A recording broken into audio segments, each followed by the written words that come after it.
greatest wide receiver ever, Jerry Rice. A lot of people think Jerry's the best football player. That's right. Yes, like myself. Yes.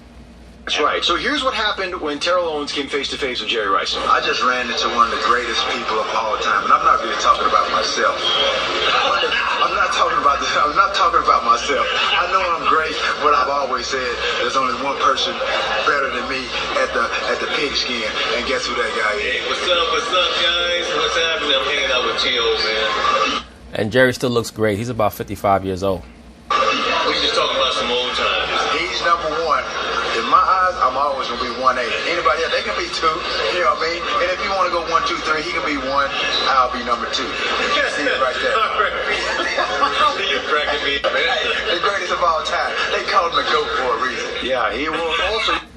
Let me tell you something, man. The distance between Jerry Rice and the next best receiver, when we just talk about what he was able to accomplish on the football field, is so great that it's not even worth questioning. It's not even worth questioning. When I see guys try to go back and forth about Randy Moss, like, dude, Jerry Rice got better as the games got bigger. You cannot say that about Randy Moss. I'm sorry. I don't care how freakishly talented Randy Moss was. He was out of this world as a talent. But when it comes to wide receiver, no, not even close. So you know who else calls Jerry Rice the GOAT? Who? Jerry Rice. Yeah. Remember that video we got a couple months ago now, actually, where Jerry Rice proclaimed himself the greatest football player ever. Watch.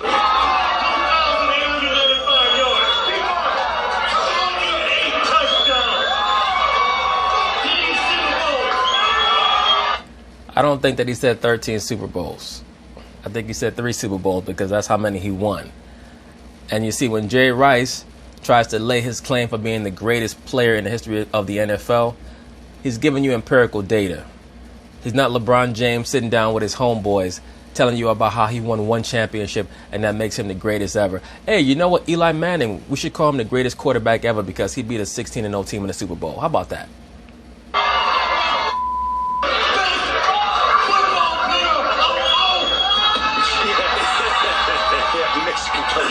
Thirsty. Let him know, Jerry. I just never see Terrell Owens admit that someone's better at anything than him. I'm shocked, and I know he's... And I remember he was sonning Charles Barkley, too. The first thing that all these athletes say to Charles Barkley whenever he starts talking shit is that he never won shit. I know he said humble T.O., but he's still saying he's the second best football player of all time. So it's really not humble? First he said 1A, he wouldn't even say 2. Well, I think that T.O. was talking about as a wide receiver. I don't think that T.O. was saying that he's the second greatest football player ever.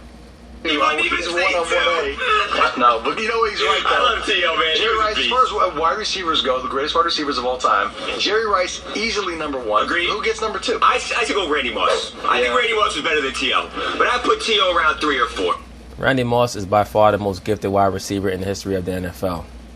Once again, for me, number 2 will probably be a toss-up between Antonio Brown and James Lofton. And I know a lot of brothers are going to disagree with that. It's okay. Go look up some James Lofton highlights. 4. Yeah, well, he ain't going to like that, but it's There's only one person better than me at the pigskin, and guess who that guy is? But anyway, it is what it is. So peace.